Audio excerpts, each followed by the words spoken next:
Tuesday was not the best day for the New York Mets as they drop all the way down to pick number 19 in the upcoming MLB Draft. But hey, at least they signed a reliever, although it's one that the Braves non-tendered. We'll break it all down on today's edition, Locked On Mets. You are Locked On Mets, your daily New York Mets podcast. Part of the Locked On Podcast Network, your team every day.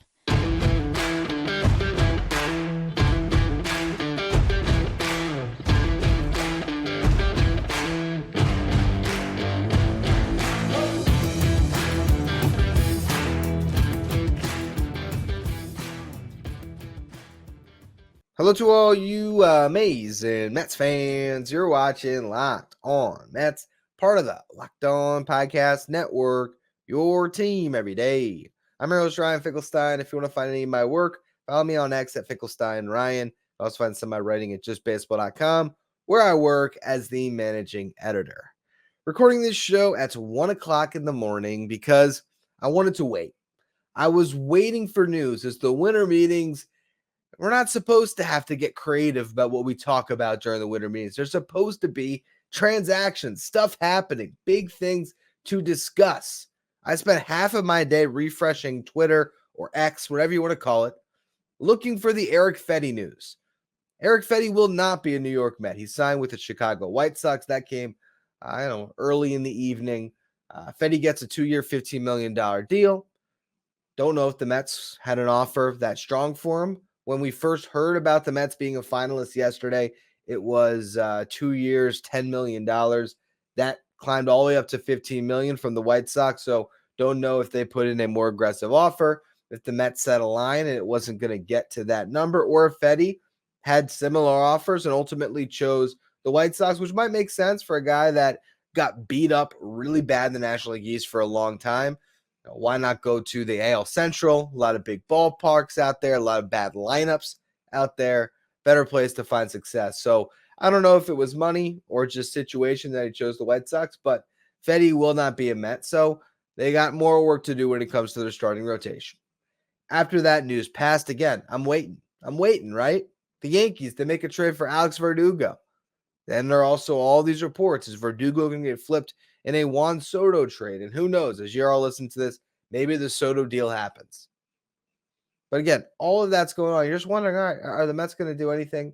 Finally, just before I thought about hitting record and just talking about the MLB Draft lottery, which we'll get to in the next segment, the Mets made a move, a major league signing, not one of these minor league deals with an invite to spring training, an official major league deal, guy that's going to be on the active roster. That guy is Michael Tonkin. Now, it's not a bad signing, but Michael Tonkin as your big ticket item through 2 days of the winter meetings, not necessarily the most sexy of names that you could have pulled. A guy that was non-tendered by the Atlanta Braves. They were only going to have to pay him $1 million, non-tendered. But, oh geez, my voice cracked there. Wow. Rewind that one on the audio side if you want to listen to that again. Woo! 1 o'clock in the morning, people. Winter meetings. This has been such a boring winter meetings. Hey, hopefully stuff will pick up on Wednesday here. But getting back to Tonkin, it's not a bad signing. The guy had a 4.28 ERA this past year. He pitched 80 innings in 45 appearances. He was used as a bulk reliever where they put him in there if they have a big lead or if they're getting beat bad. Kind of a garbage time guy, which can inflate your stats because, if you're winning 10-2 and Michael Tonkin's in the game and you're the Braves and he gives up 2 runs, you're not going to pull him. You're going to keep him out there. Or even if, he gets through a first inning where he threw 25 pitches, you're still going to stick him back out there for another inning because you're looking for length. Tonkin has decent numbers. I mean, it's not someone that I'm blown away with, but it's not a bad major league reliever. This past year, he was basically sinker slider. That was the pitch mix that he had. His ERA, like I said, was 4.28, but his expected ERA was 3.90. So, could be a little bit better than what the actual ERA was. He doesn't walk a lot of guys, throw strikes. It's not a bad guy to stick in your bullpen, but it's not someone that, you should be doing cartwheels for either. I mean, overall, if we look what the Mets have done this offseason, it has been underwhelming. There's no doubt about it. And as much as you can say it's a transition year, there's expectations from this fan base that Steve Cohen has created, right? And the way he has spent in his years of ownership, and the fact that the Mets have not said, hey, we're not going for it. They keep saying they're going to put a competitive team out there, but it feels time and time again like they're sort of dumpster diving. And again, this is not me knocking them. I trust David. I guess it sounds like it. Certainly does. But I trust David Stearns' process here. I do. And I'm not going to say, hey, make a signing just to, appease the fan base. But you do have to wonder if a move is going to happen over the next couple of days that will excite the fan base in some way. If they just come out of the winter meetings with Michael Tonkin and Michael A. Taylor, fans are going to be a little bit frustrated. But it's also the market right now. Like, the market's not moving at all on the top. Victor Carantini signed today. Some relievers signed outside of just Tonkin. A couple other relievers moved. And Fetty was like the biggest signing of the day. And the Mets ran on him and he goes to the White Sox. So it's more of, a reflection of the industry right now, where we're at with this winter meetings. It's not just a Mets thing. But, and really, I mean, look, they've been very active on the market when it comes to the waivers, the minor league signings, and getting Severino was, like, in the scope of this offseason, one of the bigger moves that's been made so far, because there just hasn't been a lot that's been done by any team. At the same time, I see Michael Tonkin and I can't help but be disappointed. Also, I got to say, leaves me a little bit concerned, because I came out and I was pretty bold with the fact that the Mets were going to get Brent Suter this offseason. And Suter is a guy that can give you multiple innings of relief. So I'm hoping that Tonkin does not take them out of the Suter sweepstakes, although I don't know if there'll be a sweepstakes for a mid-30s reliever. But we'll see what happens. As much as I led the story off with the signing of the day, I think probably the biggest news when it comes to the franchise moving forward is the fact that they got completely screwed in the MLB Draft lottery. End up at pick number 19. We'll talk about that a little bit, and then what's left to be done in the winter meeting. So a lot more to discuss. We'll get to it all in a minute. But first, today's episode is brought to you by Jace Medical. We come to sports to escape from the crazy realities of life, but can we talk for just a minute about being prepared for tough situations? Whether you're on extended travel, or you're bracing for a major weather event, or you're just limited by yet another supply shortage, you need to be covered when it comes to your health. And thanks to our partners at Jace Medical, they're now providing life-saving antibiotics and a long list of daily medications that can be ordered in a 1-year supply. That even includes ED generics like Cialis and Viagra. Jace Medical has the Jace case, which provides you with 5 different antibiotics to treat a long list of bacterial infections, including UTIs, respiratory infections, sinusitis, skin infections, among others. This stuff could happen to any of us. You want to make sure you're prepared. My wife and I, when we travel, we always make sure we bring our Jace case with us. If you want to be prepared with Jace Medical, visit jacemedical.com and complete your physician encounter. It will be reviewed by a board-certified physician, and your medication will be dispensed by a licensed pharmacy at a fraction of the regular cost. It's never been more important to be prepared than today. Go to jacemedical.com, use the offer code LOCKEDON to get $20 off your order. Hopefully the third day of the winter meetings will bring some action for the New York Mets, and if you don't want to miss out on any of the reports or rumors swirling about your favorite team, make sure you become a Locked On Mets insider. This is our texting service where you can get updates from me about everything going on with the Mets. It's been great to get to know some of the everyday listeners a little bit better. You can ask me questions. We can go back and forth. It's been a lot of fun. If you want to become a Locked On Mets insider, you can find the link in the episode description or go to subtext.com/LockedOnMets.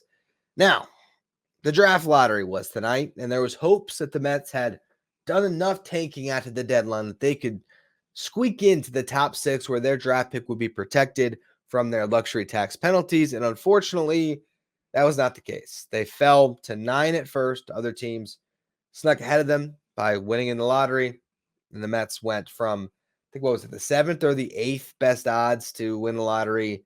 And they end up with the 9th pick, which then turns into the 19th pick as their first round pick drops 10 slots. Not a good day for the New York Mets when it comes to the draft. You obviously hope that this was the one opportunity that they would be able to get into the lottery, because the idea is the Mets would hopefully be competitive over the next couple of years and they wouldn't have as good of odds to sneak in there as they might have this year. But it is what it is. You fall. I think the fact that the Mets have gotten so much better, I believe, as an organization when it comes to being able to hopefully draft talent and develop talent. The development is what they need to improve upon more than drafting. They've actually done pretty well in the draft. They can find a good player at 19. It's not the end of the world. It just sucks because you were hoping that they would crack that top 6, or hey, maybe even end up in the top 3 or the top 2. Maybe they'd have the number 1 overall pick and it'd be just a great stroke of luck for the Mets. It wasn't. They dropped down. I think it's pick 19 and 46, and they could lose pick 46 if they were to sign someone with a qualifying offer. But regardless, their second round pick would have dropped if their first round pick didn't. So either way, they were going to get penalized. It is what it is. That was what you have to suffer through to enjoy having Max Scherzer and Justin Verlander on your team in 2023. And, next year, having their money still in the books. Let's look at the winter meetings as a whole, though. And I'm going to go here and refresh the timeline to see if there's anything new. Oh, we got a salary on Tonkin. $1 million, according to Mike Puma of the New York Post. It has actually a split contract. All right. So it'll be prorated over the time that Tonkin spends on the big league roster. That makes it better. Okay. This is just like, what was it, Austin Adams? Okay. A split contract makes the deal better. They report that it's a major league deal. Split contract means less risk, right? They don't have to be on the big league roster and they give you more flexibility. Look, David Stearns, he's adding a ton of pitching to basically the competition that will be there in spring training. And I have confidence that the Mets are going to figure out the bullpen. I still hope that they add an arm, somebody that, has some name recognition, whether that's bringing David Robertson back, if they can get into the mix on Jordan Hicks. I still love my Brent Suter pick. Suter, come on to the Mets. We'll see, but I hope there is a real setup man that gets added at some point. That's one of the things that could get done on Wednesday. If there is a signing, I would predict right now, based on what we've heard, my guess would be Michael A. Taylor.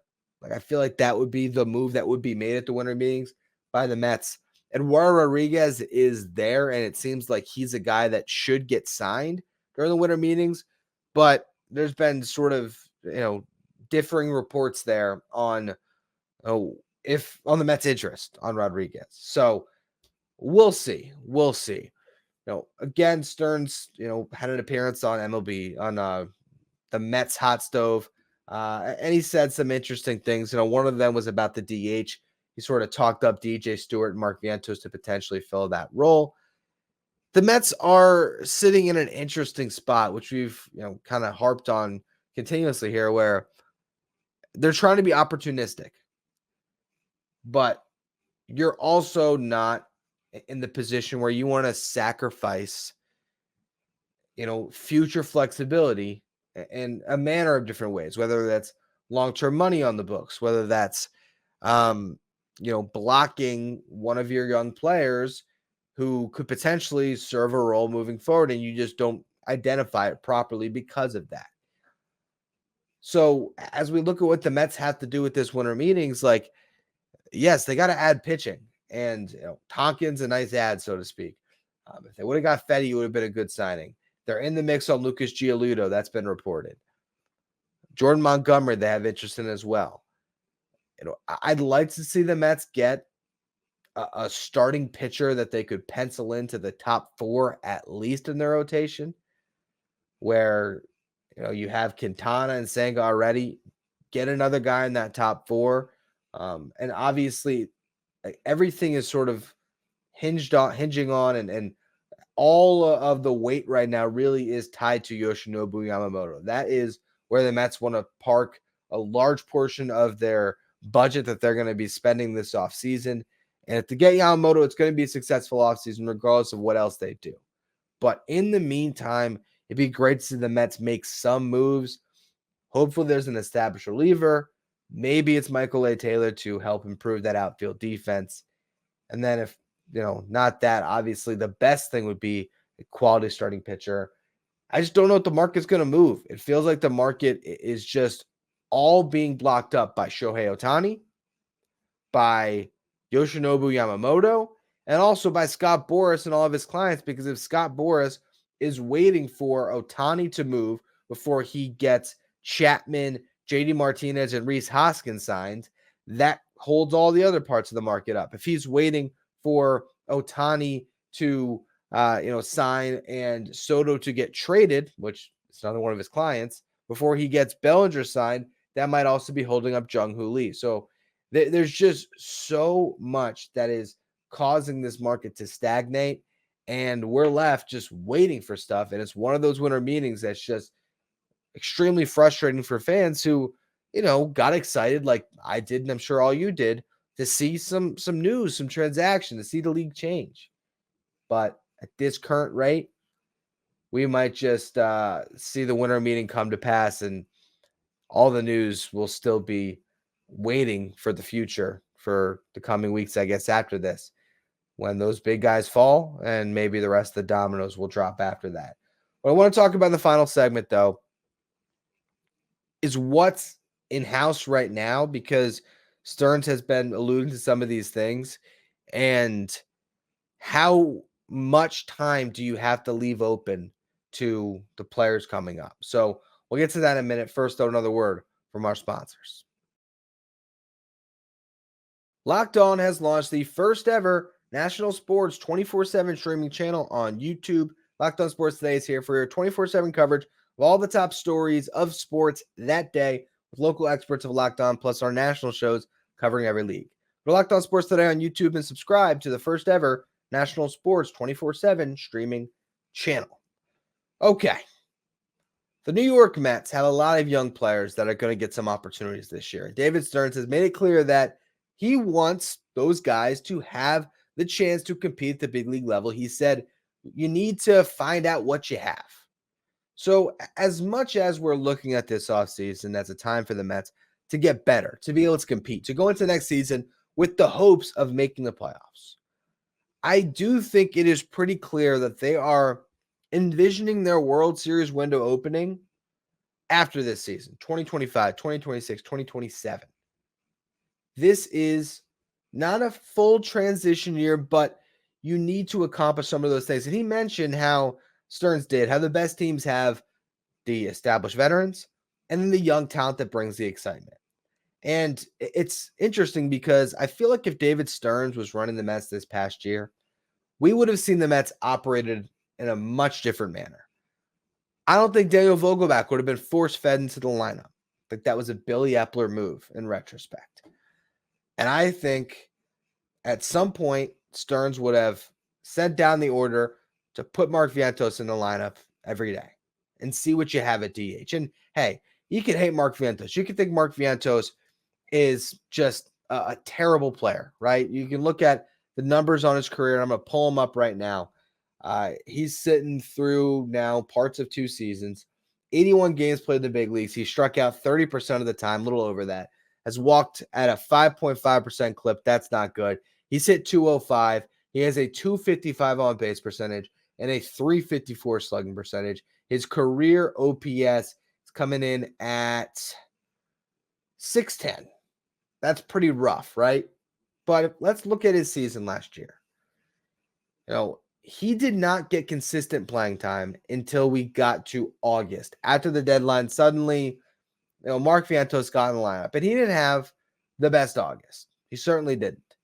But he had a really good September. So he takes his lumps in August. He hit 169, 191 on base, 262 slug. Gets to September, October. Not a drastic difference. 230 hitter, 280 on base. Not great, but a lot better than the numbers he had put up previously, but he had a 460 slugging percentage, which made his WRC plus measured hitters based on a league average of 100 a 101 mark. Not incredible, but league average. And he hit 6 home runs that month. Mark Vientos, if he's getting consistent playing time, and he can hit 6 home runs per month. Now, you're not going to do that every single month of the season, but let's just say you do that 4 times as the primary DH. Looking at a 24 home run season, you hit a couple more. This guy does have 30 home run pop at the big league level. I believe he can get there. But the question is just going to be, is he going to hit 210 and get on base at a 270 clip while he hits that many home runs? And if that's the case, obviously you can't be playing him, but you need to find out what you have. And I think the Mets could send Mark Vientos down in a trade, and maybe there is a deal that makes sense where Vientos is a piece that's a sweetener for another team where they like him and it moves the needle a little bit, but he's not going to get you the starting pitcher to bolster your rotation or a top end, setup man or closer to pair with Edwin Diaz. He doesn't have that level of value. You can go out this offseason and you can sign JD Martinez, so to speak, right? You could go ahead and spend $25 million maybe on a 1-year deal, because I think you have to probably pay a little more to get him to sign there as opposed to going to a team that has a better path to contend, right? You can do that, and your team would be better. But would the New York Mets, with a shoddy rotation, get to the playoffs because they have Martinez in the lineup? Not necessarily. Mark Vientos, if you let him play out this season and get 450 plate appearances, right? What if he can find a way to replicate what he did in AAA over the last 2 years? Because look at his AAA numbers in 2022. Hit 280, 358 on base, 519 slug, had 24 home runs. That was in 101 games, 427 plate appearances. He walked over 10% of the time. Then this past year, 2023 in AAA, it was 61 games, walked 10.8% of the time. So the walk rate stayed the same, but he cut the strikeout rate by 7%, down to 21.6. He hit 306, got on base at a 387 clip. He slugged at a 612 clip, had 16 home runs in 61 games. If he can find a way to tap into that average, to get on base at a better clip, to continue to drive the baseball, all of a sudden you have so much more clarity. That's clarity that's going to help you when you have to make your decision on Pete Alonso next offseason. When you decide which other free agents to sign, if you re-sign Alonso, do you need a DH, or is Mark Vientos a cost control DH? And those same questions need to be answered on Brett Beatty and on Ronnie Mauricio. And even further down the line, you could see a world where Luis Angel Acuna could push his way to the big leagues, where Drew Gilbert could push his way to the big leagues. So keeping the position player deck fairly clean, maybe adding guys like Joey Wendell and Michael A. Taylor, I sort of see the vision that David Stearns could have. Now, hey, maybe they go out and they make a bigger signing on the position player front, but I've been, talking about this since the end of the season, that the Mets could sort of stay internal. DJ Stewart's a perfect example of this, where he's coming in at, I think now it's $1.38 million. So it ended up being cheap to retain him. He gives you another option. So you have a guy, if Marte's not available, Stewart can play some outfield. If Vientos is not hitting or not available, whatever it is, you have another DH option in-house where, you might be able to get by. But you need to leave that runway for your young players to succeed. And the Mets this year, make no mistake about it, they will try to contend. They won't if their young players don't arrive. Alvarez, he showed up last year, but he wasn't consistent. You need a consistent version of Francisco Alvarez, who's clearly the starting catcher. He's the one guy that has earned the job. You need Brett Beatty or Ryan Mauricio to grab that third base job. You need Mark Vientos to give you something at DH. You hope that either Gilbert or Acuna can come up and provide a spark midseason and end up in a starting role in the outfield or at second base if it's Acuna, pushing McNeil to a spot in the outfield where maybe they need to replace a Marte or a Stewart or whatever it ends up being. The youth is going to really make or break this season, probably. And I think the reason why all of the focus is on pitching right now is because there's not that youth that the Mets can test out. Yeah, you have a Mike Vassell who's in AAA. You have Blade Tidwell and Christian Scott in AA, as well as Tyler Stewart. And if Joander Suarez doesn't get picked in the Rule 5 draft, he's an option. There are arms, don't get me wrong, Justin Jarvis as well. But none of those guys are you saying, hey, we want them to have the ball, in the opening day rotation. That's not where the Mets are at. But and also the fact is too, pitching is so volatile that there's a good chance that you're able to still give those guys some opportunities just, by the nature of injuries alone. The position player front, I would not be holding my breath on a big signing. I think the idea of Michael A. Taylor, for example, it's getting a guy that doesn't have to start, but when he does start, he does something really well. He's going to help your pitching staff because he's going to be running down fly balls. And if you have Michael A. Taylor and Brandon Nimmo out there, your outfield defense is going to be significantly better. If you end up in a place where all of a sudden Marte isn't healthy and then it's Jeff McNeil, Nimmo, and Michael A. Taylor, your defense is going to be great in the outfield. And then maybe, whether it's Acuna or Mauricio at second base, whether it's Beatty or Mauricio at third, like the infield can end up, being, an influx of youth that will handle those positions, and you get yourself to a team that's pretty competent. So I'm not concerned about the position players, but as we wind down the last day and a half of the winter meetings here, they got to add some pitching, and I really hope that they get some arm that we can really sink our teeth into and be excited about. And I would have been excited about Eric Fetty. I really would have been. So that shows you where my bar is, right?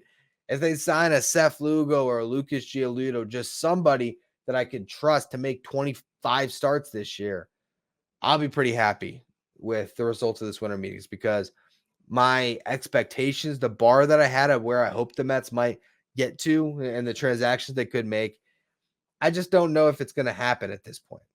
You never know. The trade market has been a little more active. Maybe the Mets swing a trade that we're not expecting. We'll just have to wait and see. But if you don't want to miss out on any of the news, make sure you become a Locked On Mets insider. You can find the link in the episode description. Follow me on X at Finkelstein Ryan. Follow the show at Locked On Mets. Wherever you get your podcasts, make sure you're following, you rate and review. Subscribe if you're watching on YouTube. And also, now that you're done with the show, check out the first ever 24/7 streaming channel on sports with Locked On Sports Today. From local experts to our league-wide experts, there is everything you could want when it comes to your sports coverage there on YouTube 24/7 at Locked On Sports Today.